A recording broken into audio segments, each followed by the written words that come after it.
So in chapter number 3 that is counting cycle. इसमें हम सबसे पहले जनरल जनरल का है। जनरल जनरल का यानी कि बताएंगे जनरल जनरल क्या होता है। जनरल जनरल बेसिकली हम एंट्रीज रिकॉर्ड करते हैं, यानी कि एंट्रीज में मेंटेन करते हैं जो भी हमारा डेटा होता है उसकी बना पे, यानी कि कोई भी सेल परचेज या कोई एक्सपेंस हो गया है, अगर हो गया है, या कोई हमने पेमेंट किया है, या कोई हमें यानी कि कोई हमें पेमेंट रिसीव किया है। कितनी किस्म की कंपनीज की एंट्रीज होती हैं, हम उनकी बेसिस पे डेबिट क्रेडिट के हिसाब से करते हैं।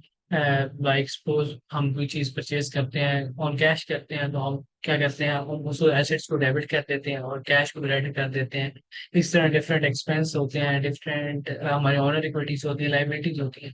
मतलब कि हम जनरल जनरल में हम एंट्रीज पास करते हैं। उसके बाद लेजर होता है जिसको हम टी अकाउंट बोलते हैं।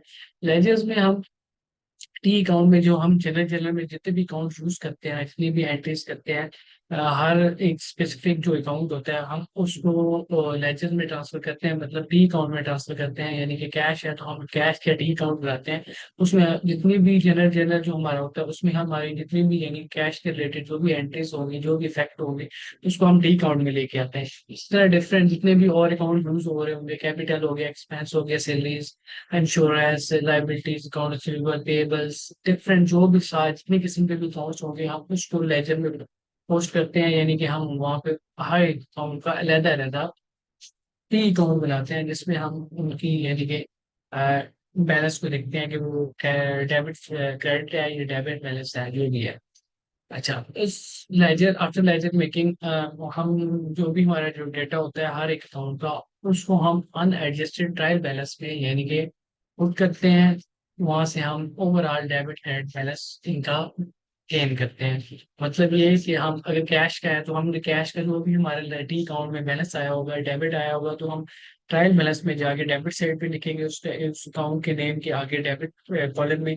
इसी तरह डिफरेंट अगर क्रेडिट आया तो हम उस तरह फिर उधर एंड एडजस्टेड ट्रायल बैलेंस में जाके उसको अमाउंट पे लिखेंगे। अगर क्रेडिट साइड पे है तो क्रेडिट साइड पे, अगर डेबिट साइड पे है तो डेबिट साइड से। इस तरह हम at the end unadjusted trial balance का डेटा गेन करते हैं।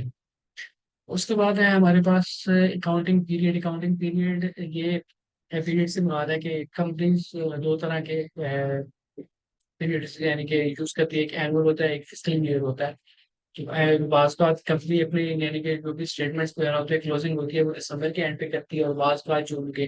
जो इस तरह यानी कि पीरियड उनके डिफरेंट कंपनीज के मेंटेन होते हैं, जिनकी बिना पर वो अपनी क्लोजिंग करती है और अपनी स्टेटमेंट्स को मेंटेन करती है। उसके बाद है हमारे पास matching principal. Matching principal basically ये भी कहता है कि तब आपका एक्सपेंस या रेवेन्यू तब तक नहीं होगा जब तक एक चीज अकर नहीं हो जाती।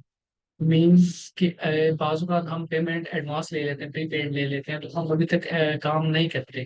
जब तक मैचिंग प्रिंसिपल कहते हैं जब तक आपने वो अमाउंट के अगेंस्ट एक्सपेंस अकर नहीं करेंगे, मतलब उसके अगेंस्ट काम नहीं करेंगे, तब तक वो आपका रेवेन्यू कंसिडर नहीं होगा।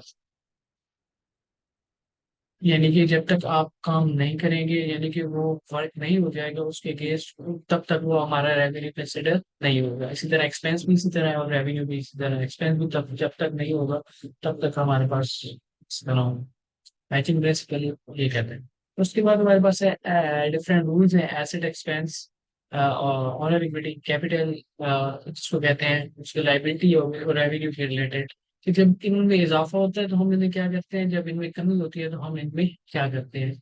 सबसे पहले हम आते हैं एसेट की तरफ। एसेट में जब अगर इजाफा होता है, जब भी एसेट में इजाफा होता है तो हम उसे डेबिट करते हैं।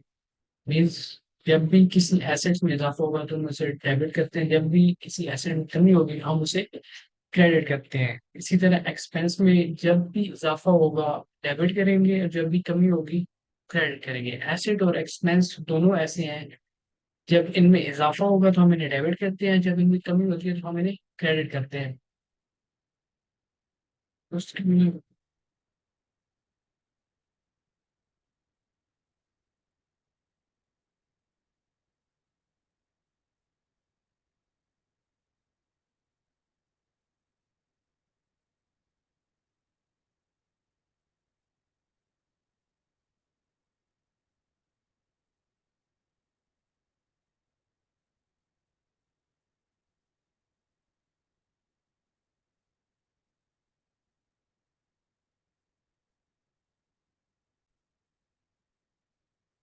उसके बाद हमारे पास है लाइबिलिटी।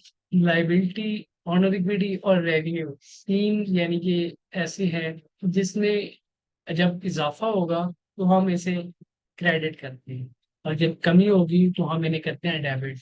मीन्स एसेट और एक्सपेंस के अल्टरनेट होते हैं ये। एसेट फॉर एक्सपेंस में क्या आता है, जब एसेट फॉर एक्सपेंस में इजाफा होता था तो हम उन्हें डेबिट करते थे। जब लाइबिलिटी ऑनर इक्विटी के रेवेन्यू में इजाफा होगा तो हम इन्हें करेंगे क्रेडिट, उलट करेंगे। और जब इनमें कमी होगी तो हम इन्हें करेंगे डेबिट, यानी कि एसेट्स और एक्सपेंस के उलट।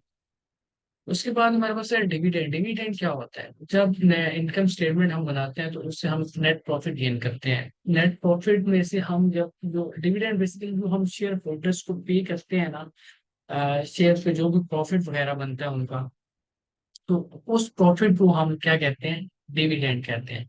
इसमें क्या कहते हैं, हम नेट इनकम में से शेयर होल्डर्स को जब पे करते हैं उनका, यानी कि उनकी प्रॉफिट परसेंटेज वगैरह, तो उसे हम डिविडेंड कहते हैं। और जो बाकी बचता है उसे हम क्या कहते हैं, टेन।